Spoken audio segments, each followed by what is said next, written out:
క్రీస్తునందు ప్రేమైనటువంటి దేవుని బిడ్డలారా, ఈ రాత్రికాల సమయంలో పరిశుద్ధ గ్రంథంలో నుంచి మరొక అంశాన్ని మనం నేర్చుకుంటూ ఉన్నాం. గతించినటువంటి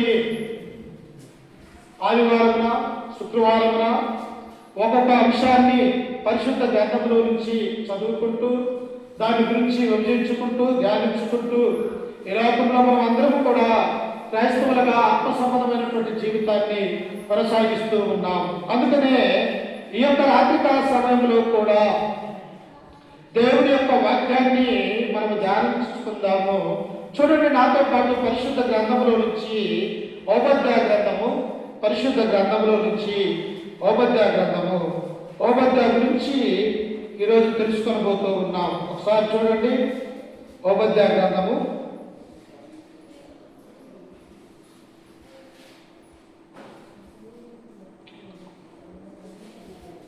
ఓబద్యా గ్రంథము మొదటి నుంచి చదువుకుందాం. ఓబద్యాకు కలిగిన దర్శనము ఎదోమును గూర్చి ప్రభువు యెహోవా సెలవిచ్చినది, యెహోవా యొద్ద నుండి వచ్చిన సమాచారము మాకు వినబడును. ఏదోము మీద యుద్ధము చేయడము లెండని అన్యజనులను రేపుటకై దూత పంపబడి ఉన్నాడు. ఇక్కడ గమనించినట్లయితే ప్రియమైనటువంటి దేవుని బిడ్డలారా, ఓబద్యా అనేటువంటి యొక్క ప్రవక్తని, ఒక చిన్న ప్రవక్తని మనం చూస్తూ ఉన్నాం. ఎందుకు ఇన్ని 66 గ్రంథాలలో అనేక మంది పెద్ద ప్రవక్తలు ఉంటూ ఉన్నారు, అలాగనే చిన్న ప్రవక్తలుగా పిలువబడినటువంటి వారు ఉంటున్నారు. కానీ ఈ యొక్క పాత నిబంధన గ్రంథంలో ఉన్నటువంటి 39 పుస్తకాలలో ఈ యొక్క ఓబద్యా గ్రంథం అనేది ఒకే అధ్యాయం కలిగినటువంటి గ్రంథానిగా ఇక్కడ మనం చూస్తూ ఉంటాం. అయితే యొక్క ప్రవక్తకి ఏ దర్శనం వచ్చినదంట చూడండి, అక్కడ చదువుకుంటే ఓబద్యాకు కలిగిన దర్శనము ఏదోమును గురించి ప్రభువు యెహోవా సెలవిచ్చుచున్నది, యెహోవా యొద్ద నుండి వచ్చిన సమాచారము మాకు వినబడును. అంటే ఎదోమీయుల గురించి దేవుని యొక్క వాక్కు ఈ యొక్క ప్రవక్త అయినటువంటి ఈ యొక్క ఓబద్యాకు కలిగినటువంటి దర్శనముగా ఆ యొక్క ప్రవక్త మనకు తెలియజేస్తూ ఉన్నాడు. ప్రియులారా, నిజంగా ఈ లోకంలో ఉన్నటువంటి మానవులు ఎలా నడుచుకుంటూ ఉన్నారు, ఎలా జీవిస్తూ ఉన్నారు అన్నటువంటి ఆ యొక్క ఆలోచన చేస్తూ ఉన్నప్పుడు ఎదోమీయులు అనేటువంటి ఒక జాతి గురించి, లేకపోతే ఒక వంశాన్ని గురించి దేవుడు తన గ్రంథంలో రాస్తూ ఉన్నాడు. ఎవరు ఎదోము వంశానికి సంబంధించిన వారు అంటే వాళ్ళు ఏశావు సంతతికి చెందినటువంటి వారు. యాకోబు పుట్టినటువంటి కుమారులలో ఆ యొక్క, అలాగనే మరి ఇస్సాకు పుట్టినటువంటి కుమారులైనటువంటి యాకోబు, ఆ తర్వాత ఏశావు ఉంటే ఈ యాకోబు వచ్చేసేమో 12 గోత్రాలకి కర్తగా, తండ్రిగా ఉన్నట్టుగా ఇశ్రాయేలుగా పిలువబడ్డట్టుగా మనం చూస్తూ ఉన్నాం. అయితే ఈ యొక్క ఏశావు అన్నటువంటి ఈ యొక్క కుమారుడు కూడా ఒక వంశాన్నే దేవుడు ఆశీర్వదించినటువంటి వాడిగా ఈ ఏశావు సంతతిని మనం చూస్తూ ఉన్నాం. అంటే ఓ పక్క ఇశ్రాయేలు 12 గోత్రాలకు సంబంధించినటువంటి వారు, ఓ పక్క ఏశావు అంటే ఎదోమీయులు సంతతికి చెందినటువంటి వారిగా ఉన్నారు. వారు ఇప్పుడు ఎవరు? ఇద్దరు అన్నదమ్ములు, ఒకే తండ్రి నుండి వచ్చినటువంటి వారి యొక్క యాకోబు, ఏశావు అన్నటువంటి వారు. కానీ రాను రాను వారి యొక్క జాతులు విభజించినప్పుడు దేవుడు ఎవరిని దీవించి ఆశీర్వదించినారంటే యాకోబుకు పుట్టిన 12 మంది కుమారులైనటువంటి వారిని ఇశ్రాయేలు జనాంగముగా నా యొక్క బిడ్డల మీరు అని చెప్పేసి ఇశ్రాయేలుని ప్రత్యేకంగా పరిచినటువంటి వాడిగా దేవుడిని మనం చూస్తూ ఉంటాం. అందుకనే అయితే అన్నదమ్ములుగా ఉండవలసినటువంటి యొక్క ఏశావు ఎదోమీయులు ఏం చేస్తూ ఉన్నారంటే తన సొంత వారైనటువంటి ఇశ్రాయేలు మీద యుద్ధానికి చేయబోయే వారిగా ఉంటూ ఉన్నారు. అప్పుడు ఈ యొక్క యూదులు ఎలా ఉంటూ ఉన్నారంటే ఎంతో కష్టకాలంలో దేవుడంటే భయం లేక, భక్తి లేక, లోక సంబంధమైనటువంటి పాపంలో పడుకుంటూ ఉన్నారు. ప్రియులారా, అప్పుడు బబులోను రాజు అయినటువంటి నెబుకద్నెజరు ఈ యొక్క యూదుల మీద దండెత్తి వీరిని బానిసలుగా చేసుకోవాలని చెప్పేసి యేరుషలేమును చుట్టుముట్టినటువంటి వారిగా ఈ యొక్క బబులోను రాజు అయినటువంటి నెబుకద్నెజరు జరిగించినాడు. అయితే అన్నదమ్ములుగా ఉన్నటువంటి యొక్క ఏశావు ఎదోమీయులు ఏం చేయాలా? అయ్యో, నా అన్నదమ్ములైనటువంటి ఈ యొక్క ఇశ్రాయేలుని సైన్యమైనటువంటి అన్యులైనటువంటి ఈ బబులోనీయులు వచ్చి ఎంతో కష్టపడుతూ ఉన్నారే, వారికి మనం సహకరించాలి అన్నటువంటి బాధ ఈ యేషావు సంతతిలో లేనట్టుగా మనం చూస్తూ ఉన్నాం. అందుకు దేవుడు వారి గురించి ఏమంటూ ఉన్నాడంటే, ఈ యొక్క ఎదోమీయుల గురించి ఈ యొక్క ప్రవక్త అయినటువంటి ఓబద్యాను లేపారు. ఎదోమీయులు ఎలాంటి వారంట? వారు నివసించే స్థలము కొండ ప్రాంతాలలో, వాళ్ళు ఎత్తైనటువంటి పర్వతాలలో వారు నివసించే స్థలముగా ఉంటూ ఉన్నారు. వారు అనుకుంటూ ఉన్నారు, ఇంత ఎత్తైనటువంటి యొక్క కొండ మీదకి వచ్చి మాతో ఎవరు యుద్ధము చేయగలరు, ఎవరు గెలవగలరు అని చెప్పేసి వారికి వారే గర్వించినటువంటి వారిగా ఈ యేషావు సంతతి అయినటువంటి ఎదోమీయులు ఉన్నట్టుగా మనం చూస్తూ ఉన్నాం. నిజంగా పిల్లారా, ఈ లోకంలో మనం గర్వపడితే, అందుకనే దేవుడు అంటాడు, నాశనానికి ముందు గర్వం అనేది వస్తూ ఉన్నది. ఒక వ్యక్తి నాశనం అయిపోయేటప్పుడు, ఒక వ్యక్తి పూర్తిగా ఈ లోకంలో పడిపోయేటప్పుడు ఏమొస్తుందంట? దానంతటికి అదే గర్వంగా ఫీలవుతూ ఉంటాం పిల్లారా. అందుకనే ఈ యొక్క గ్రంథంలో మనం చూస్తూ ఉన్నప్పుడు ఒకసారి చూడండి, సామెతల గ్రంథము ఒకసారి చూడండి, దేవుడు ఏమంటున్నాడు? సామెతల గ్రంథము 16వ అధ్యాయము 18వ వచనాన్ని చదువుకుందాం. సామెతల గ్రంథము 16వ అధ్యాయం 18వ వచనాన్ని చదువుకుందాం. నాశనమునకు ముందు గర్వము నడుచును, పడిపోవుటకు ముందు అహంకారమైన మనస్సు నడుచును. ఇబ్బందులలో ఉన్నారు యూదులు, ఇశ్రాయేలు ప్రజలు. ఈ యొక్క భూలోకమంతా కూడా పరిపాలన చేస్తున్నటువంటి నెబుకద్నెజరు యూదుల మీదకి వచ్చి దండెత్తి వారిని చెరలోనికి తీసుకొని వెళ్ళిపోతూ ఉన్నప్పుడు ఈ యొక్క అన్నదమ్ములుగా ఉన్నటువంటి యేషావు సంతతి వారు ఏం చేస్తూ ఉన్నారట? మా మీదకి యుద్ధానికి రావట్లేదులే, మాకేమీ కాదులే, ఇదిగో వారి మీదకి తన యుద్ధానికి వచ్చినదని వారిని చూసి హేళనగా నవ్వుతున్నటువంటి వారిగా యేషావు సంతతి ఉంటూ ఉన్నారు. నిజంగా అలా ఉండొచ్చా? దేవుని నమ్ముకున్నటువంటి బిడ్డలు, ఆయన నమ్ముకున్నటువంటి వారు ఈ లోకంలో దేవుని యందు భయభక్తులు కలిగి ఉండాలన్నటువంటి ఆలోచన ఎదోమీయులకు లేక వారు పూర్తిగా గర్వపడినటువంటి వారిగా మనం చూస్తాం. అందుకే దేవుడు ఇక్కడ ఏమంటున్నాడో తెలుసా? నాశనమునికి ముందు గర్వము నడుచును, పడిపోవటకు ముందు అహంకారమైన మనస్సు నడుచును. ఈ ఎదోమీయులు కూడా అహంకారమైనటువంటి మనసుతో ఉంటూ ఉన్నారు. దేవుడి అంటే లెక్క చేయట్లేదు, దేవుడి యొక్క మందిరానికి వెళ్ళటం లేదు, దేవుడి యొక్క సంకల్పం ఏమిటో అర్థం చేసుకోలేక ఎత్తైనటువంటి పర్వతం మీద తమ యొక్క నివాసాలు కట్టుకొని మా దగ్గరికి ఎవరు వస్తారు అని చెప్పేసి వారి హృదయాలలో గర్వపడుతున్నటువంటి వారిగా మనం చూస్తూ ఉన్నాం. నిజంగా లోకంలో మనం ఏ పాటు వారమే, అంతలోనే కనపడి అంతలోనే మాయమైపోయేవాటి వారు. అంటే మానవుని యొక్క జీవితం స్వల్పమైనది, కానీ స్వల్పమైనటువంటి ఈ జీవితాన్ని దేవుడి యొక్క సన్నిధిలో ఉన్నట్టయితే, దేవుడి యొక్క వాక్యం ద్వారా మనం నడుచుకున్నట్టయితే మనల్ని అందరూ కూడా జీవించడానికి దేవుడు అవకాశం ఉంటూ ఉన్నది ప్రియులారా. కానీ ఇక్కడ ఏం జరుగుతూ ఉన్నదంట? ఎదోమీయులు గర్వపడ్డటువంటి వారిగా మనం చూస్తూ ఉన్నాం. తిరిగి ఆ యొక్క ఓబద్యా గ్రంథానికి వద్దాం. చూడండి ఒకసారి ఏమన్నా చూడండి, వారి గురించి 3వ వచనంలో, అత్యున్నతమైన పర్వతము మీద ఆసీనుడవైండి కొండ సందులలో నివసించువాడా, నన్ను క్రిందకు పడద్రోయగలవాడు ఎవడని అనుకునివాడా, నీ హృదయ గర్వము చేత నీవు మోసపోతుంది. చూడండి, అక్కడే రాయబడింది ప్రియులారా. దేవుడి యొక్క గ్రంథము ఉన్నదన్నట్టుగా, దేవుడి యొక్క వాక్యము ఉన్నదన్నట్టుగా ఇక్కడ మనం చూస్తూ ఉన్నాం. ఎదోమీయుల యొక్క ఆలోచన ఎలా ఉన్నదంట? అత్యున్నతమైన పర్వతం మీద ఆసీనుడై ఉండి కొండ సందులలో నివసించువాడా, నన్ను క్రిందికి పడదోయగలవాడు ఎవడని అనుకునివాడా, నీ హృదయ గర్వము చేత నీవు మోసపోతివి. చూసారా పిల్లారా? హృదయ గర్వము చేత దేవుడి యొక్క మాటకు లోబడక వారికి వారు హెచ్చించినటువంటి వారిగా మనం చూస్తూ ఉన్నాం. దేవుడు ఏమంటాడు?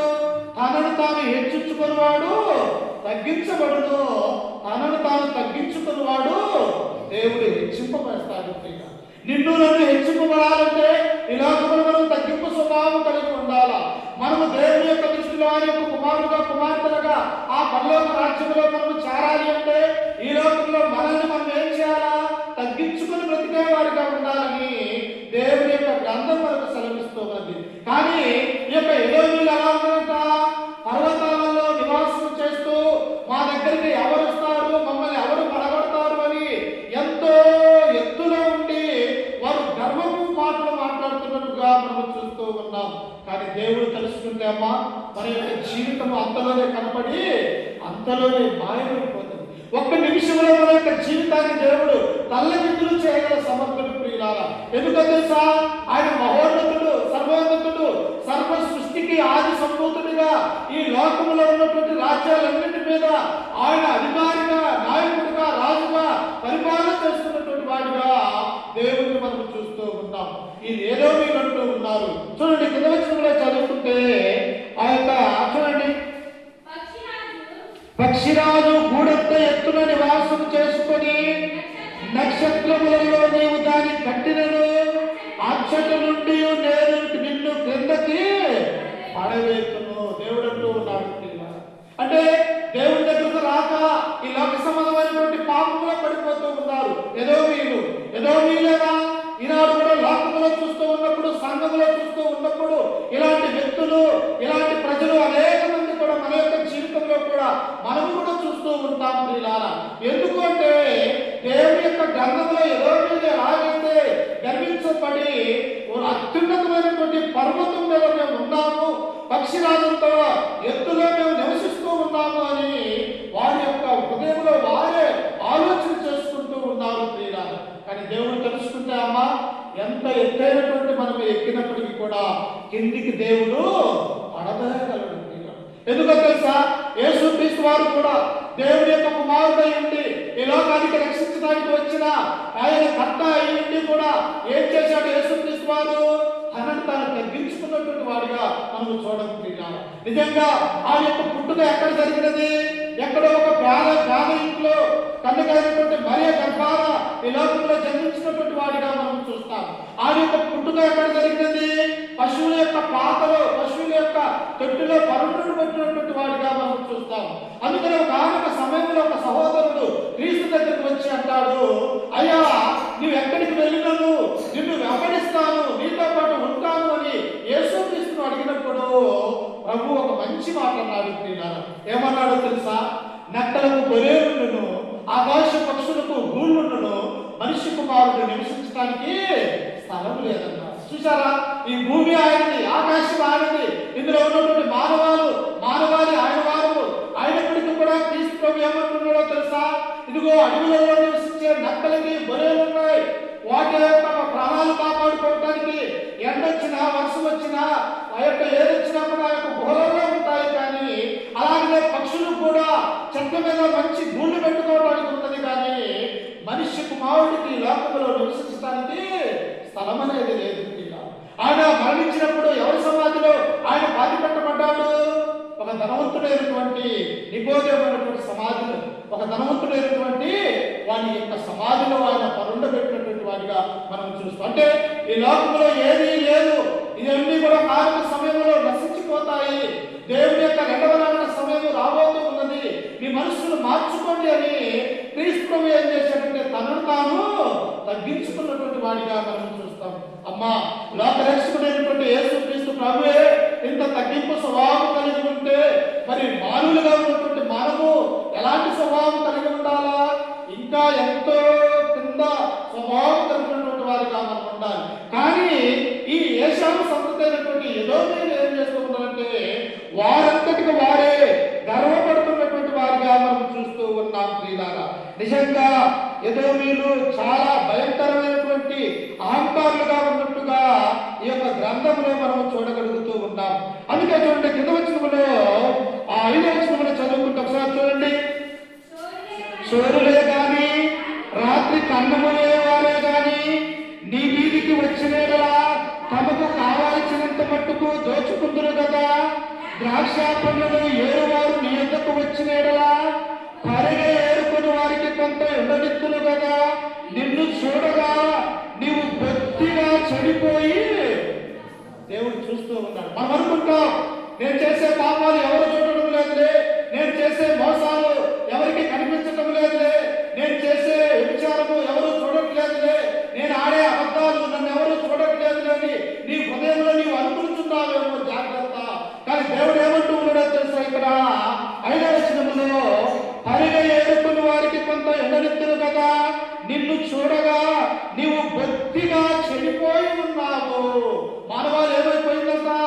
చెడిపోయినటువంటి వారిగా ఉన్నారు. వారి యొక్క హృదయంలో దేవుడికి చోటు అనేది ఇవ్వటం లేదు. భౌతిక సంబంధమైనటువంటి ఆలోచనతో ఉంటూ ఉన్నారు. కానీ హృదయంలో దేవుని యొక్క వాక్యం అనేది ఉంచుకొనక ఈ లోకంలోనే నశించిపోయినటువంటి వారిగా ఏదో వీరిని మనం చూస్తూ ఉన్నాం. ఏదో వీరే కాదు ప్రియులారా, నీ నా జీవితాన్ని కూడా దేవుడు ఈ రాత్రికాల సమయంలో చూస్తూ ఉన్నారు. ఎలా ఉన్నారు, ఎలా జీవిస్తూ ఉన్నారు, నీతిగా ఉన్నారా, యథార్థ పనులుగా ఉన్నారా, నా యొక్క కుమారులుగా ఉన్నారా, నా యొక్క కుమార్తెలుగా ఉన్నారా, లేక లోకంలో ఉన్నటువంటి సాతాను పిల్లల వలె ఈ లోకంలో జీవిస్తూ ఉన్నారని దేవుడు మనల్ని కూడా చూస్తూ ఉన్నాడు. అందుకని అంటున్నాడు, నువ్వు ఎత్తైనటువంటి పర్వతం మీద ఉన్న కొండ సందులలో నువ్వు నివసించినా కానీ, ఇదిగో నీవు ఆకాశ పక్షుల్లో ఉన్నటువంటి గూడంత ఎత్తులో ఉన్నప్పటికీ కూడా నేను నిన్ను పడద్రోయగలను అని దేవుడు సెలవిస్తూ ఉన్నాడు. ఈనాడు ఏం చేస్తాం, మనము మంచి అందం ఉందని ఆ అందాన్ని చూసి గర్వపడేవారిగా ఉంటూ ఉన్నాం. లేకపోతే మంచి ధనం ఉందని ఆ ధనాన్ని చూసి గర్వపడేవారిగా మనం ఉంటూ ఉన్నాం. లేకపోతే నాకు బలం ఉందని ఆ బలాన్ని చూసి మనం గర్వపడుతూ ఉన్నాం. కానీ ఈ లోక సంబంధంగా మనం ఏ విషయంలో కూడా గర్వపడాల్సిన అవసరం లేదు. ఎందుకో తెలుసా, క్రీస్తువంటి వాడే ఈ లోకంలోకి వచ్చి తగ్గింపు స్వభావం కలిగి ఈ లోకంలో ఆయన ఎంతో ఉన్నతమైనటువంటి జీవితాన్ని జీవిస్తున్నట్టుగా మనం చూస్తూ ఉంటాం. అందుకే చూడండి, ఒకసారి యేసుక్రీస్తు వారు ఎలా జీవించారో ఒకసారి మనం గమనించినట్టయితే ఫిలిప్పీలకు రాసినటువంటి పత్రిక 2వ అధ్యాయము ఒకసారి చూడండమ్మా. ఫిలిప్పీలకు రాసినటువంటి పత్రిక 2వ అధ్యాయము 5వ వచనాన్ని చదువుకుందాం. 2:5. క్రీస్తు యేసుకు కలిగిన ఈ మనస్సు మీరును కలిగి ఉండుడి. ఆయన దేవుని స్వరూపము కలిగిన వాడై ఉండి దేవునితో సమానముగా ఉండుట విడిచిపెట్టకూడని భాగ్యమని ఎంచుకొనలేదు. కానీ ఎలాంటి వాడు మరి యేసుక్రీస్తు వారు దేవుని స్వరూపము కలిగినటువంటి వాడు, లోకరక్షకుడు, నీ నా పాపమును తీసివేయడానికి ఒక మానవుడిగా, దేవుని యొక్క కుమారుడిగా, ఒక గొర్రె పిల్లగా, అమూల్యమైనటువంటి రక్తాన్ని చిందించినటువంటి వాడిగా యేసుక్రీస్తు వారి యొక్క లోకానికి వచ్చాడని మనం గమనిస్తూ ఉన్నాం. అందుకని ఆయన ఏమంటాడు, ఇదిగో లోక పాపములు మోసుకొని పోవు దేవుని గొర్రె పిల్ల. ఎవరంతా ఆయన? దేవుని యొక్క గొర్రె పిల్లగా మౌనంగా ఉన్నా విధేయత కలిగి ఉన్నాడు, తండ్రికి లోబడ్డాడు, తండ్రి యొక్క చిత్తానుసారంగా ఈ లోకంలోకి వచ్చి ఉన్నాడు. అందుకు ఇక్కడ పౌలుంటూ ఉన్నాడు, ఏమంటూ ఉన్నాడు, ఫిలిప్పీలో ఉన్నటువంటి సంగమా, ఇదిగో మనం అందరం కలిసి కూడా ఈ లోకంలో ఎలా జీవించాలో తెలుసా? క్రీస్తు యేసు కలిగిన ఈ మనస్సు మీరు కలిగి ఉండాలా. ఏ మనసు కలిగి ఉండాలా? దుష్ట మనసు కలిగి ఉండకూడదు, అబద్ధమైన మనస్సు కలిగి ఉండకూడదు. ఏ మనసు కలిగి ఉండాలా? మనము దీన మనస్సు కలిగినటువంటి వారిగా ఉండాలా. అందుకనే ఏమంటున్నాడు, క్రీస్తు యేసు కలిగిన ఈ మనస్సు మీరు కలిగి ఉండండి. ఆయన దేవుని కుమారుడై ఉండి దేవునితో మరి విడిచిపెట్టుకోవడమే భాగ్యమని ఎంచుకోలేదు. కానీ మనుష్యుల పోలికగా పుట్టి దాసుని స్వరూపమును ధరించుకొని తన్ను తానే రిక్తినిగా చేసుకున్నాడు, తన్ను తానే అప్పగించుకున్నాడు. ఆయన ఈ లోకంలోనికి రాకపోతే మనకు రక్షణ అనేది ఉండదా? లేదమ్మా. ఈ లోకంలోనికి రాకపోతే మన యొక్క పాపాలు తీసివేయబడకపోయాయి. ఎందుకో తెలుసా? ఈ లోకంలో ఉన్నటువంటి మానవాన్ని రక్షించడానికి ఒక పరిశుద్ధుడు ఈ లోకానికి అవసరమై ఉన్నది. ఆ పరిశుద్ధుడు ఎవరున్నారు? భూలోకంలో ఏ ఒక్కడు కూడా మంచిగా లేడు, ఏ ఒక్కడు కూడా నీతిమంతుడుగా లేడు. కనుక లోకంలోనికి పరలోకంలో నుండి ఒక పరిశుద్ధుడు ఈ లోకానికి రావాల్సినటువంటి అవసరత ఏర్పడ్డది. ఆ పరిశుద్ధుడే ఎవరంటే ప్రభు అయినటువంటి యేసుక్రీస్తు వారు. అందుకనే క్రైస్తవులు చెబుతూ ఉన్నాడు పౌలు గారు, ఓ ఫిలిప్పీలారా, ఫిలిప్పీలో ఉన్నటువంటి క్రైస్తవ జనాంగమా, ఇదిగో క్రీస్తు యేసుకు కలిగిన ఈ మనస్సు మీరును కలిగి ఉండండి. యేసుక్రీస్తు యొక్క మనస్సును మనం తెలుసుకొని దేవుని యొక్క చిత్తాన్ని, దేవుని యొక్క సంకల్పాన్ని మనం అర్థం చేసుకొని ఈ లోకంలో దేవుని యొక్క బిడ్డలుగా బ్రతకాలంటే మనల్ని మనం తగ్గించుకొని బ్రతకాలి అని దేవుని యొక్క గ్రంథము మనకు సెలవిస్తూ ఉంది. కానీ యొక్క ఏదో మీరు ఏం చేస్తూ ఉన్నారట? గర్వపడుతూ ఉన్నారు. మమ్మల్ని ఏం చేయలేరు, ఎవరు మా దగ్గరకు రాలేరని వారి యొక్క హృదయంలో, వారి యొక్క ఆలోచనలో గర్వపడుతూ ఉన్నప్పుడు అమ్మ మనకంటే గొప్పవారిని సైతం దేవుడు ఏం చేశాడో తెలుసా? కిందికి తెచ్చాడు. మనలాంటి పేదల్ని దేవుడి యొక్క సన్నిధానం నుండి భాగ్యాన్ని దేవుడు అనుగ్రహించినాడు. అందుకని ఈ సమయంలో ఒకసారి చూడండి, ఫిలిప్పీలకు రాసినటువంటి మొదటి పత్రిక 1వ అధ్యాయం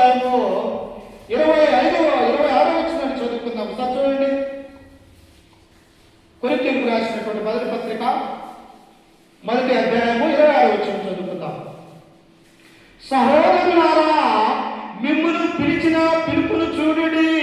మీలో లోకరీతిని జ్ఞానులైనను గనులైనను కులీనులైన వారిని అనేకులు పిలవబడలేదు, కానీ ఏ శరీరము దేవుని ఎదుట అతిశయపుకుంటున్నట్లు జ్ఞానులను సిగ్గుపరచుటకు లోకములో నుండు వెర్రి వారిని దేవుడు ఏర్పాటు చేసుకున్నాడు. చూసారా, జ్ఞానవంతుడు దేవుడు ఎన్నుకోలేదు, లేకపోతే బలవంతుడు దేవుడు ఎన్నుకోలేదు.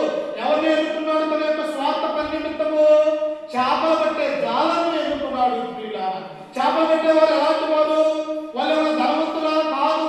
ఉదయం లేచిన దగ్గర నుంచి తమ యొక్క జీవితాన్ని, తమ యొక్క కుటుంబాన్ని పోషించుకోవడానికి ఆ గలయ సముద్రానికి వెళ్ళి వారు తెల్లవారులు కూడా చేపలు పట్టుకొని తెల్లవారిన తర్వాత తమ యొక్క ఎలుపు వచ్చి ఆ చేపలను అమ్ముకుంటూ తమ యొక్క జీవనాన్ని కొనసాగించే వారిగా చేపలు పట్టే వారిగా ఉంటూ ఉన్నారు. కానీ దేవుడు ఏం చేశాడు? ఏ చేపలు పట్టేవారు ఏ విధంగా ఉంటూ ఉన్నారో అట్టి వారిని దేవుడు తన స్వార్థ పని కొరకు ఎన్నుకున్నటువంటి వారిగా మనం చూస్తూ ఉంటాం.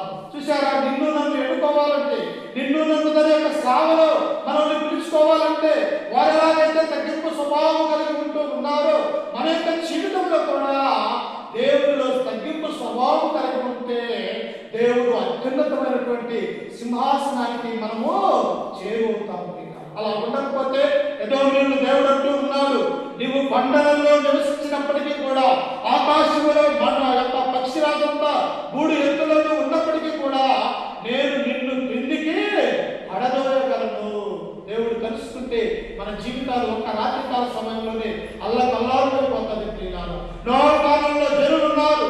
నోవహుతో దేవుడు చెప్పాడు, అయ్యా నీవు నీ కొరకు నీ కుటుంబం కొరకు ఒక వాడిని సిద్ధపరచుకును. 40 దినాలలో ఈ యొక్క భూమి మీదకి ప్రచండమైనటువంటి వర్షం రాబోతూ ఉన్నది. నీ మనసును మార్చుకోమని, నీ వెళ్ళి వారికి చెప్పమని ఆ యొక్క నోవహుకు చెప్పినప్పుడు ప్రియులారా, నోవహు ఏం చేశాడో తెలుసా? తన భార్యకు దేవుని యొక్క వాక్యాన్ని నేర్పించాడు. తన యొక్క 3 కుమారులకు దేవుని యొక్క వాక్యాన్ని ప్రకటన చేశాడు. తమ యొక్క 3 కోడళ్లకు దేవుని యొక్క వాక్యాన్ని ఆ యొక్క వివరించినటువంటి వాడిగా చూస్తాం.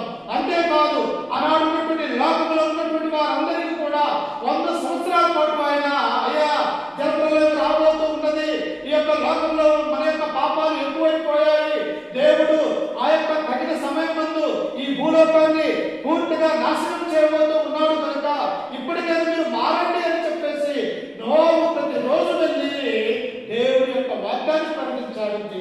ఎవరన్నా మారారమ్మా? ఎవరు కూడా మారలేదు. ఎందుకో తెలుసా? వారి యొక్క హృదయం గర్వం చేత ఉన్నది. మమ్మల్ని ఏం చేయగలరు? ఈ వర్షం ఎప్పుడు వస్తుంది? ఇంతవరకు ఈ భూమి మీదకి వర్షం రాలేదు కదా, ఏంటి మేము నశించిపోతామా అని చెప్పేసి నోవహును చూసి ఎగతాళి చేసినటువంటి వారు ఆనాడున్నటువంటి భూలోకంలో ఉన్నారు. కానీ ఆ యొక్క జలప్రలయం రానే వచ్చినది.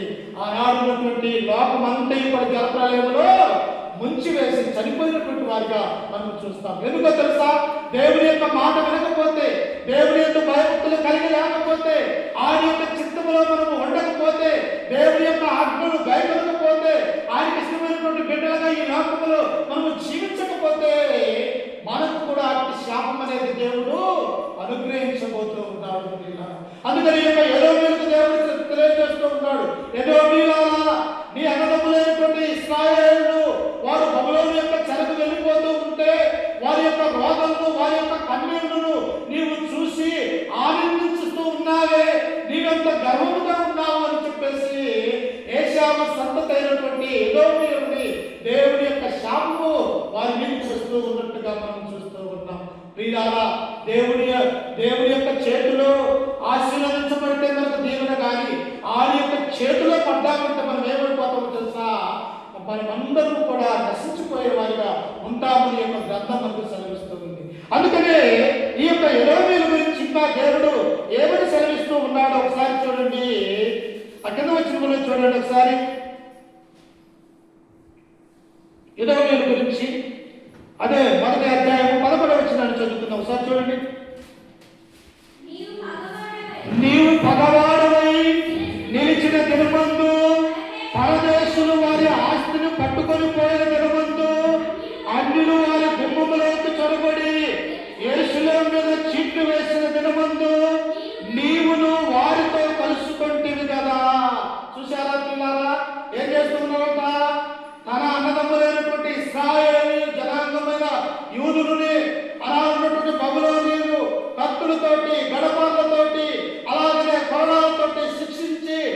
యొక్క దేశానికి బానిసలుగా కొనుక్కోబడుతూ ఉంటే ఈ అన్నగా ఉన్నటువంటి ఎదోమియా సంతానము ఏం చేస్తూ ఉన్నది? తన తమ్ముడి సంతానమే కదా ఈ రకంగా అయిపోతూ ఉన్నదని బాధపడక ఆ యొక్క ఇంట్లో దాక్కున్నటువంటి వారిని సైతము బయటకు తీసుకుని వచ్చి ఈ నెబుకద్నెజరుతో అప్పగించినటువంటి వాడుగా ఈ ఎదోమియాను మనం చూస్తూ ఉన్నాం. చూసారా? స్నేహం ఎవరితో చేయాలా? మంచి వారితో స్నేహం చేయాలా? దుర్మార్గులతో లేకపోతే దుష్టులతో ఈ లోకంలో ఉన్నటువంటి వారితో మనం స్నేహం చేయకూడదు. ఎందుకంటే ఈ యొక్క స్నేహం, మన యొక్క స్నేహం ఎవరితో ఉండాలి అంటే ప్రభు అయినటువంటి యేసుక్రీస్తు వారితో, తండ్రి అయినటువంటి దేవుడితో, పరిశుద్ధాత్మతో మనము స్నేహం కలిగి ఉండాలని దేవుడి యొక్క గ్రంథం మనకు సెలవిస్తూ ఉన్నది. కానీ ఈ యొక్క ఎదోమీయులు ఏం చేస్తూ ఉన్నారో తెలుసా? పగవాడై వారి యొక్క రహదారుల్లో నిలిచి వీరిని బబులోను చెరకు పంపించే వారిలో అన్యులతో చేరినటువంటి వారిగా మనం చూస్తాం. ఈనాడు దేవుడి యొక్క మందిరానికి వచ్చేది 10 మంది మాత్రమే. రానటువంటి వారు ఎంతమంది ఉంటారు? కొన్ని వందల మంది, లక్షల మంది, కోట్ల మంది యొక్క లోకంలో ఉంటూ ఉన్నారు. మరి వాళ్ళందరూ కూడా నశించిపోతూ ఉన్నారు కదా. అట్టి వారి అందరినీ కూడా దేవుడు వైపుకు మళ్ళించే మన ప్రార్థన ద్వారా కావచ్చు, పాటల ద్వారా కావచ్చు, లేకపోతే మనం చెప్పే దేవుడి యొక్క వాక్యం ద్వారా కావచ్చు. ఇదిగో లోకంలో ఉన్నటువంటి నా సహోదరులు కానీ, నా బంధువులు కానీ, లేకపోతే ఊరి జనులు కానీ, లేకపోతే ఈ పట్టణము కానీ ఎవరైనా నశించిపోకుండా ఈ యొక్క క్రీస్తువునికి రావాలి అని ప్రతి క్రైస్తవులు కూడా మనం కూడా అనుకోవాలని. అలా అనుకోకపోతే ఏశావు మీద అలాంటి ఏశావు సంతైనటువంటి ఎదోమీయుల మీద దేవుడి యొక్క కోపం ఎలా రగులుకుంటూ ఉన్నదో మన యొక్క జీవితంలో కూడా, మన యొక్క జీవితాన్ని కూడా దేవుడు అలాగనే ఆయన యొక్క శాపానికి మనము గురవుతామన్నటువంటి ఆలోచన కలిగి ఉండాలి. అందుకని ఇక్కడ కథవచనంలో ఏమంటున్నారో చూడండి. నీ సహోదరుని శ్రమానుదినమున చూసి నీవు ఆనందమంద తగదు, ఏదో వారి నాశన దినమున వారి స్థితిని చూసి నీవు సంతోషింపతగదు. ఈనాడు చూడండి, ఎవరైనా ఇబ్బందులలో ఉంటే ఎంతో సంతోషించేవాడు ఉంటూ ఉంటారు. ఎందుకో తెలుసా? ఆ ఇంటికి మంచి దెబ్బలే, వీడు మంచి బాధలలో పడడే, లేకపోతే ఇంటికి అనారోగ్యం వచ్చినదిలే, లేకపోతే ఈ యొక్క కుటుంబం నాశనం అయిపోతూ ఉన్నదని ఈనాడు అనేక మంది సంతోషించేవారుగా ఉన్నారు. అలాగే ఏశావు సంతతి వారు కూడా ఏమంటున్నారు? యెరూషలేములో ఉన్నటువంటి వీరు నశించిపోతూ ఉన్నారులే, ఈ దేవాలయం పాడైపోతూ ఉన్నదిలే అని ఈ యొక్క ఏశావు సంతతి అయినటువంటి ఎదోమీయులు వారు చెరలోకి వెళ్ళిపోతూ ఉంటే వీరు ఆనందము, సంతోషము పడుతూ ఉన్నారు. చూసారా? అలా చేయొచ్చా? ఒక దేవుడు ఇర్మియా ప్రవక్త అయినటువంటి ఇర్మియాతో దేవుడు ఏమన్నాడు తెలుసా? ఇదిగో ఏడ్చు వారితో మీరు వెళ్ళి ఏడవండి అన్నాడు. ఇదిగో అంగలార్చు వారితో వెళ్ళి నీవు అంగలార్చండి అన్నాడు. ఎవరైనా చనిపోయి ఉంటే ఆ చనిపోయిన ఇంటికి వెళ్ళి వారికి ఓదార్పునివ్వండి, వారితో పాటు ఏడుగుడి అని ఇర్మియా ప్రవక్తతో దేవుడు సెలవిచ్చాడు. ఎందుకో తెలుసా? ఈ లోకంలో మనమందరం కూడా సహోదరత్వము, యేసుక్రీస్తును నమ్ముకున్న తర్వాత, మనము బాప్తిసం పొందుకున్న తర్వాత యూదులు లేదు, అన్యులు లేదు, క్రీస్తునందు అందరూ కూడా ఒక్కటే భావన మన క్రైస్తవులు ఉండాలి కనుక ఇక్కడ ఎదోమీయులకు లేదు అన్నటువంటి సత్యాన్ని మనం గమనిస్తూ ఉన్నాం. అందుకనే వారి గురించి దేవుడు ఏమంటున్నాడో తెలుసు. ఇంకా కింద వచ్చినప్పుడు 13వ వచనం చదువుకుందాం. చూడండి ఒకసారి. నా జనుల ఆపద్దినమున నీవు వారి గుమ్మములకు చొరగలదగదు, వారి ఆపద్దినమున నీవు సంతోషించబడదు, వారి బాధను చూడదగదు, వారి ఆపద్దినమున నీవు వారిని ఆస్తిని పట్టుకొన. ఒక పక్క చెరలోకి వెళ్ళిపోతూ ఉన్నారు ఏడ్చుకుంటూ, తల్లిదండ్రులు ముసలాళ్ళైనటువంటి వారిని అక్కడే వదిలివేసుకుంటూ, యవనస్తుల్ని, పడుచు వారిని, పనిచేసే వారిని అందరినీ యెరూషలేము యొక్క దేవాలయాన్ని అగ్నితో రాజమండ్రి నాశనం చేసినటువంటి వాడిగా ఈ నెబుకద్నెజరు ఉంటే ఈ ఏశావు సంతతి ఏం చేస్తున్నది తెలుసా? బాగా పాడైపోయినట్లే, వాళ్ళు ఉన్నతమైనటువంటి స్థలంలో ఉండరు. ఇప్పుడు బబులోను యొక్క రాజు వచ్చి, నెబుకద్నెజరు వచ్చి ఈ చెరలోకి తీసుకుని వెళ్ళిపోతుందని ఈ ఎదోమీయులు ఆనందపడిపోతూ ఉన్నారు. అమ్మా చనిపోయిన ఈ రోజు ఒకరు చనిపోయారు, రేపటి నానా మనం కూడా లేదంటే కదా వెళ్ళిపోయేది. ఎందుకంటే ఈ లోకంలో మనకు శాశ్వతం కాదు కదా. ఇక్కడ యూదులు చెరలోకి వెళ్ళిపోతూ ఉన్నారు, చనిపోతూ ఉన్నారు, వృద్ధులను తల్లిదండ్రులు వదిలిపెట్టి వెళ్ళిపోతూ ఉన్నారు చెరలోనికి. కానీ ఏశావు సంతతి వారు ఏమంటున్నారు? ఆనందపడుతున్నారు, సంతోషపడుతూ ఉన్నారు. ఇదిగో నా యొక్క తమ్ముడు పిల్లలైనటువంటి యాకోబు యొక్క సంతానము యూదులు ఇశ్రాయేలు ప్రజలు చెరలోకి వెళ్ళిపోతూ ఉన్నారట. కానీ వీరి యొక్క ఎదోమీయులు ఏం చేస్తున్నారంటే సంతోషపడుతున్నట్టుగా మనం చూస్తూ ఉన్నాం. ప్రియులారా, మనమైతే అలా ఉండకూడదు. ఎందుకో తెలుసా? మనం క్రీస్తు రక్తంలో కడగబడి ఉన్నాం. దేవుని యొక్క బిడ్డలుగా ఈ లోకంలో జీవిస్తూ ఉన్నాం. ప్రతి ఆదివారము క్రీస్తు యొక్క శరీరాన్ని, ఆ యొక్క రక్తాన్ని మనం తిరుగుతూ తాగుతూ ఉన్నాము కనుక మనలో ఎటువంటి ద్వేషము కూడా ఉంచుకోకూడదు ప్రియులారా, ఎటువంటి గర్వపడకూడదు ప్రియులారా. ఎందుకో తెలుసా? దేవుడు అన్నాడు ఒక విషయంలో, చూడండి, ప్రభువైనటువంటి యేసుక్రీస్తు వారు మత్తయి సువార్త 5వ అధ్యాయము ఏమన్నాడు ఒకసారి చూడండి. అక్కడ మత్తయి సువార్త 5వ అధ్యాయము 4వ వచనాన్ని చదువుకుందాం. 4 దుఃఖపడువారు ధన్యులు, వారు ఓదార్చబడుదురు. ఈరోజు నీకు దుఃఖం ఉన్నదేమో, నీ కుటుంబంలో ఇబ్బంది ఉన్నదేమో, ఈరోజు నీ యొక్క విషయంలో మరి అనేక విషయాలలో మనం తప్పిపోతూ ఉన్నామేమో, లేకపోతే మన యొక్క కుటుంబం శ్రమలలో ఉన్నదేమో, లేకపోతే అనారోగ్యం కలిగి ఉన్నదేమో, వారిని చూసి మనం ఆనందింపతగ్గదు ప్రియులారా. ఎందుకో తెలుసా? ఇక్కడ యేసుక్రీస్తు వారు అంటున్నారు, దుఃఖపడువారు ధన్యులు, వారు ఏం ఏమవుతారంట? ఓదార్చబడుదురు. ఈరోజు నీకు దుఃఖం ఉండొచ్చు, కానీ రేపు దినాన దేవుడు నీకు గొప్ప సంతోషాన్ని ఇవ్వగలుగుతాడు. అది ఎవరి ద్వారా? దేవుని ద్వారానే. దేవుని నమ్ముకుంటేనే, దేవుని యొక్క భయభక్తులు కలిగి ఉంటేనే, పెంట కుక్కలలో నుండి దీనుని పైకి లేపినట్టు నిన్ను నన్ను దేవుడు లేపడానికి సిద్ధంగా ఉన్నాడు. అయితే మనం ఏం చేయాలా? ఆయన విశ్వాసం కలిగి, నమ్మకం కలిగి, దేవా నువ్వు మాత్రమే నాకు దేవుడివి, నువ్వు మాత్రమే నాకు యజమానుడివి, నువ్వు మాత్రమే నా కుటుంబాన్ని రక్షించగలవు, నువ్వు మాత్రమే సర్వోన్నతుడు అని ఆయనకి ఎల్లప్పుడూ మనం మొరపెట్టినట్టయితే దేవుడు మనల్ని, మన యొక్క కుటుంబాన్ని ఆపదలలో నుంచి తప్పించగల సమర్థుడు. అందుకనే ఇక్కడ ఏమంటూ ఉన్నాడు? దుఃఖపడు వారు ధన్యులు, వారు ఓదార్చబడుదురు. సాత్వికులు ధన్యులు, వారు భూలోకమును స్వతంత్రించుకొందురు. నీతి కొరకు ఆకలి తప్పుగల వారు ధన్యులు, వారు తృప్తి పరచబడుదురు. చూసారా?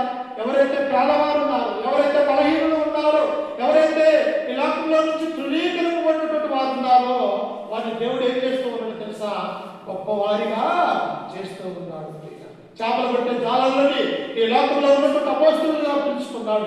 వారు ఆ దేశాలలో, ఆ ప్రాంతాలలో అనేక వేల మందిని క్రీస్తులోనికి నడిపించినటువంటి వారిగా మనం చూస్తాం. చదువులేనటువంటి వారు ఉన్నారు, అపోస్తలుగా ఎదుర్కొన్నటువంటి వారు. కానీ చదువుతో ఏం అవసరం ఉన్నది? ఏం అవసరం లేదు. కానీ దేవుని యొక్క వాక్యాన్ని చదువుకోవాలన్నటువంటి ఆశ, ఆయన వెంబడించాలన్న కోరిక ఉంటే దేవుడు నీకు అన్ని అనుగ్రహించేవాడిగా ఉంటూ ఉన్నాడు. ఆనాడు చదువు లేనటువంటి వారు ఉన్నప్పటికీ కూడా దేవుడు తన యొక్క శిష్యులుగా ఉన్నటువంటి పిలువబడ్డట్టుగా మనం చూస్తూ ఉన్నాం. వీళ్ళ నా జీవితం కూడా దేవుని యొక్క భయం, భక్తి, విశ్వాసం కలిగి ఉంటే నీకు ఏ పదం ఉన్నా ఆ పదమును దేవుడు తీర్చగల సమర్థుడు అని మనం విశ్వాసం కలిగి, నమ్మకం కలిగి ఈ లోకంలో జీవించాలని దేవుడు కోరుకుంటూ ఉన్నాడు. కానీ ఈ యొక్క 20,000 ఏం చేస్తున్నారట? వారి అబద్ధములు శ్రమలలో ఉన్నప్పుడు, బాధలలో ఉన్నప్పుడు మీరు ఆనందించే వారిగా ఏదో మీరు ఉన్నట్టుగా మనం చూస్తూ ఉన్నాం. వెంటనే దేవుని యొక్క కోపము ఆ ఎదోమీయుల మీద రగులుకొని ఈ ఓబద్యా ప్రవక్త ద్వారా వారి యొక్క మరణ శాసనాన్ని తెలియజేస్తూ ఉన్నారు. అప్పుడు ఆయన ఏమంటూ ఉన్నాడు చూడండి, కింద వచనంలో 14వ వచనంలో చూడండి ఒకసారి. 15 చదువుతున్నాం. యెహోవా దినము అన్యజనులందరి మీదికి వచ్చుచున్నది, అప్పుడు నీవు చేసినట్టే నీకును చేయబడును. చూసారా? మనము ఏ కొలతతోటైతే కొలుస్తామో దేవుడు ఏం చేస్తున్నట్ట?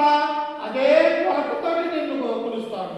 మనము మంచి పనులు చేస్తే మంచి పనే దేవుడు మనకిస్తాడు. అదే మనము చెడ్డ పనులు చేస్తే ఆ చెడ్డ పనికి ఉన్న శిక్షను దేవుడు అనుగ్రహిస్తాడు ప్రియులారా. అందుకనే చూడండి, మార్కు సువార్త 4వ అధ్యాయం 24వ వచనంలో మనం చదువుకున్నట్లయితే ప్రభువైనటువంటి యేసుక్రీస్తు వారు స్వయంగా అక్కడ తెలియజేస్తున్నటువంటి వాడిగా మనం చూస్తాం. ఒకసారి చూడండి, మార్కు సువార్త 4వ అధ్యాయము 24వ వచనం చదువుకుందాం. ఒకసారి చూడండి. మరియు ఆయన మీరేమి విలుచున్నారో జాగ్రత్తగా చూసుకొనుడి, మీరెట్టి కొలతతో కొలుతురు, అట్టి మీకును అట్టి కొలతతోనే. ఒక సోదరు బియ్యం వేరే వాళ్ళకి మనం బదిలించాం, వాళ్ళు ఎంత ఇస్తారు మనకి? స్వాగత బియ్యం మనకు తీసుకుని వచ్చాడు. అందుకని ఇక్కడ అంటూ ఉన్నారు, ఓ ఇశ్రాయేలు ప్రజలారా, యూదులారా, మీరు ఏమి విలుచున్నారో మీరు జాగ్రత్తగా వాక్యం చెప్తూ ఉన్నప్పుడు, పరలోక రాజ్యంలో ఉన్నటువంటి మర్మాలు తెలియజేస్తూ ఉన్నప్పుడు, అలాగే ఉన్నటువంటి యూదులు ఏం చేస్తూ ఉన్నారంటే ఆయన నుంచి దూరమైపోయినటువంటి వారిగా చూస్తూ ఉన్నారు. అందుకనే యేసుక్రీస్తు ఇక్కడ అంటూ ఉన్నాడు, వినుటకు చూడండి ఒకసారి అక్కడ 24లో, మీరేమి వినుచున్నారో జాగ్రత్తగా చూసుకునండి. మీరెట్టి కొలతతో కొలుతురు, అట్టి కొలతతోనే మీకు కొలవబడును, మరి ఎక్కువగా మీకు ఇయ్యబడును. దేవుడు మనకి ఇస్తానంటూ ఉన్నాడు. కానీ మనం ఏం చేయాలా? ఆయన అడగాల. ఆయన సన్నిధానానికి వచ్చి, అయ్యా దేవుడు అన్నాడు మత్తయి సువార్త 7:7 అడుగుడి మీకు ఇయ్యబడును, వెలుగుడి దొరుకుతుంది, తట్టుడి తలుపు తీసాడు. ఆయన తలుపు తీయటానికి సిద్ధపాటు కలిగి ఉన్నాడు. కానీ నీ హృదయంలో తలుపు మోయబడుంటే, నీ హృదయంలో దేవుని యొక్క వాక్యం లేక లక్ష సంబంధమైనటువంటి పాపము ద్వారా నీ హృదయం మోయబడుంటే, ఇక ఎన్నడూ కూడా మనం ఆయన తలుపు దగ్గరికి రాలేము. మన తలుపు తీసి, దేవా నా హృదయంలోనికి రాయా, నా యొక్క పాప జీవితాన్ని మార్చేయా, ఇదిగో ఇప్పటివరకు నేను పాపగా ఉన్నాను, ఇక నుంచి నీ బిడ్డగా, నీ యొక్క కుమారుడుగా, నీ యొక్క కుమార్తెగా నా మనసు మార్చుకుంటూ ఉన్నాను అని మనం దేవుడిని అడిగేవారిగా ఉండాలి. అందుకనే ఈ ఎదోమీయులు ఏం చేస్తుంటారంట? దేవుడిని అడగట్లా. ఇశ్రాయేలు యూదులు హింసలలో ఉంటే మీరు ఆనందపడుతూ ఉన్నారు. అందుకనే ఆ ఎదోమీయుల గురించి దేవుడు ఏమన్నాడు తెలుసా? మీరెట్టితో ఎట్టి కొలతతో కొలుస్తూ ఉన్నారో మీకు కూడా అదే కొలత ఇవ్వబడును అంటూ ఉన్నారు. నిజంగా మనము కూడా ప్రియులారా చేతనైన మట్టుకు ఇతరులకు మేలుకరంగా ఉంటాం, అనేక మంది క్రీస్తులోకి నడిపించే వారిగా ఉంటాం. మన జీవితకాలం మంది ఉదయం లేచిన దగ్గర నుంచి నేను ఎలా నడుచుకుంటున్నాను, నా హృదయంలో ఏదైనా మోసం ఉన్నదా, నా హృదయంలో ఏదైనా వ్యతిరేకమైనటువంటి తలంపు కలిగి ఉన్నానా, లేకపోతే నేను ఒక అబద్ధాలు ఆడేవాడిగా ఉన్నానా, లేకపోతే మోసం చేసే దానిగా ఉన్నానా, లేకపోతే దేవుని యొక్క బిడ్డగా, దేవుని యొక్క కుమార్తెగా నేను పరిశుద్ధమైనటువంటి జీవితాన్ని కలిగి ఉన్నానని మనమే ప్రశ్న వేసుకోవాలి. ఎందుకో తెలుసా? దేవుడు పరలోకం నుండి నిన్ను నన్ను చూస్తూ ఉన్నాడు. మనం ఏమనుకుంటూ ఉన్నాము? ఏదో వీడు మమ్మల్ని ఎవరిని చూడటం లేదులే, మేము పర్వతం కదా, మేము ఇల్లు కట్టుకొని నివసిస్తూ ఉన్నాములే అని చెప్పేసి వారు గర్వవీరుతూ ఉన్నారు ప్రియులారా. కానీ దేవుడు అందరినీ కూడా చూస్తాడు. అందుకనే చూడండి, సమయంలో 139వ కీర్తన మనం చదువుకుంటే దావీదు మహారాజు మనకు తెలియజేస్తూ ఉన్నాడు. చూడండి ఒకసారి 139వ కీర్తనలో దావీదు మహారాజు ఏమని సెలవిస్తూ ఉన్నాడు ఒకసారి చూడండి.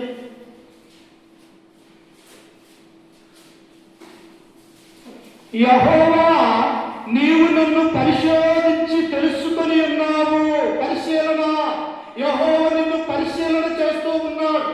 దేవుని మందిరంలో నీ ప్రవర్తన ఎలా ఉన్నది, బయటకు వచ్చిన తర్వాత నీ ప్రవర్తన ఎలా ఉన్నది, నీ ఆలోచన ఎలా ఉన్నది, నీ నడవడిక ఎలా ఉన్నదో ఆయన పరిశీలన చేస్తున్నాడు. ప్రియులారా, ఈనాడు ఏమనుకుంటూ ఉన్నాము? మందిరానికి వెళ్తూ ఉన్నాం, తిరిగి పాపం చేస్తూ ఉన్నాం, మందిరానికి వెళ్తూ ఉన్నాం, తిరిగి తాగుతూ ఉన్నాం, మందిరానికి వెళ్తూ ఉన్నాం, తిరిగి విగ్రహారాధన చేస్తూ ఉన్నాం, మందిరానికి వెళ్తూ ఉన్నాం, మరలా ఆయన యొక్క రక్తంలో మనము పాలువారమై ఉన్నాం, మరలా సింహాలు శిఖాలను తిరుగుతూ ఉన్నాం. ఎందుకో తెలుసా?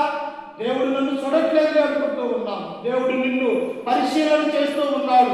నీ హృదయం ఎలా ఉన్నది, నీ ఆలోచన ఎలా ఉన్నది, నీ నడవడిక ఎలా ఉన్నదో అని దేవుడు పరలోకంలో నుండి నీ యొక్క మనస్సును, నీ యొక్క హృదయాన్ని పరిశీలన చేస్తూ ఉన్నాడు. అందుకనే దావీదు మహారాజు అంటూ ఉన్నాడయా, నేను కూర్చుంటుట, నేను లేచుట నీకు తెలియను, నాకు తలంపు పుట్టక మునిపే నీవు నా మనస్సు గ్రహించుచున్నావు, నా నడకను నా పడకను నీవు పరిశీలన చేసి ఉన్నావు. చూసారా? దావీదు మహారాజు అంటున్నాడయా, నన్ను బాగుగా పరిశీలన చేస్తూ ఉన్నావు. నేను పడుకునేది తెలుసు, నేను లేచేది తెలుసు, నేను ఎలా జీవిస్తూ ఉన్నాను, నీవు పరలోకంలో నుండి నా యొక్క జీవితాన్ని నీవు చూస్తూ ఉన్నావని దావీదు మహారాజు సెలవిస్తూ ఉన్నాడు.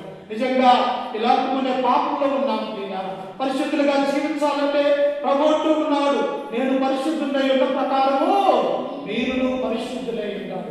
దేవుడు ఎలాగైతే పరిశుద్ధుడిగా ఉన్నాడు, మనం వాటి జీవితాన్ని కలిగి ఉండాలంటే అనేక విషయాలు మనం మార్చుకోవాలా, మన పద్ధతి మార్చుకోవాలా, మన మాటలు మార్చుకోవాలా, మన నడక మార్చుకోవాలా.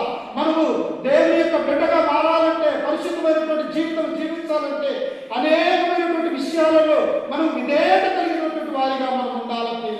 కానీ ఈ ఎదోమీయులు అలా ఉండక వారి ఇష్టానుసారమైనటువంటి జీవితం జీవిస్తూ ఉన్నప్పుడు దేవుడు వారిని గురించి ఏమన్నాడో తెలుసా? చూడండి ఒకసారి 16వ వచనం చదువుకుంటే, అదే ఓబద్య గ్రంథము 16వ వచనము.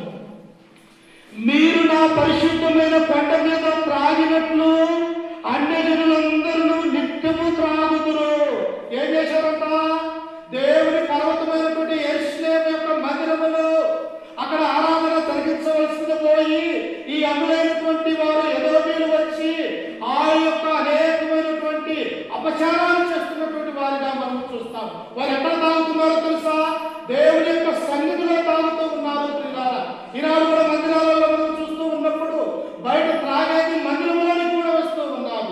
చూసారా ఎంత పాపము చేస్తున్నారు, ఎంత ద్రోహం దేవుడికి చేస్తూ ఉన్నారు. ఒక్కసారి ఆలోచన చేయండి. మందిరం అంటే ఎలాంటిది? పరిశుద్ధమైనది, పరిశుద్ధులు నివసించే స్థలము, పరిశుద్ధులు దేవుడిని ఆరాధించే స్థలము.